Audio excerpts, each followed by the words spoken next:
అబ్బా పొద్దు పొద్దుగాల పోరగాళ్ళని స్కూళ్ళకి తయారు చేసేటప్పుడు చూడాలి వాళ్ళు వాళ్ళ కథలు. ఒరే తానం చేపిస్తారా రా టైం అవుతుంది అని అంటే, ఓ మమ్మీ మమ్మీ నాకు జ్వరం వచ్చింది మమ్మీ, నేను వీళ్ళు స్కూల్ కోను మమ్మీ, ఎంతగానో కాలుతుందో చూడు మమ్మీ అని ఏడుస్తాడు. ఇంకో బుజ్జమ్మ, మమ్మీ బా నా బొజ్జ చూడు నాకు అయింది మమ్మీ, నేను వీళ్ళు స్కూల్ కోను అని మంకెత్తుకుంటది. పొద్దుగాలే లేచి ఒకడు పోయి దోస్తుగాని ఇంట్లో చేరతాడు. అబ్బా చిన్నగుండే వాళ్ళ కథలు. ఇంత గౌరవంగా ఆరిపోతున్నా అదిరికిచ్చో బుదిరికిచ్చో తయారు చేసి తోలుతారు. చేతిలో 10 రూపాయల నోటు పెడతారు. పిల్లలు బడికోడు ఇష్టం లేకనే ఇట్లా చేస్తారు అని అనుకుంటారు కదా చాలా మంది. అందులో ఇగో గీతిప్పలు కూడా ఉంటాయి. బడి కార్మికుల పరువులు జర్రంత తగ్గినట్టే. ఇక బడి కార్మికుల అని పర్షన్ కావాల్సిన పని లేదు.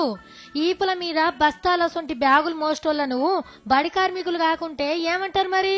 చక్కగా నడవరాని నర్సరీ పోరానికి 4 కిలోల వొయ్యిలు అవసరమా చెప్పుండ్రి? ఏలడంత లేని ఎల్కేజీ పోళ్లకు 7 కిలోల బ్యాగు. ఇవి చాలే అన్నట్టు చేతుల టిఫిన్ డబ్బా నీళ్ల బాటిలు. పొద్దుగల ఒక రౌండు పొద్దుమిక్కొక రౌండు.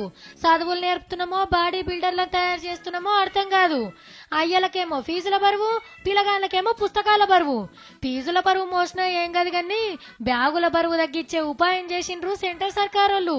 1వ తరగతి 2వ తరగతికి 2 వొయ్యిలు, 3, 4, 5వ తరగతోళ్లకు 3 పుస్తకాల కంటే ఎక్కువ ఉండద్దని ఆర్డర్ వేసింది.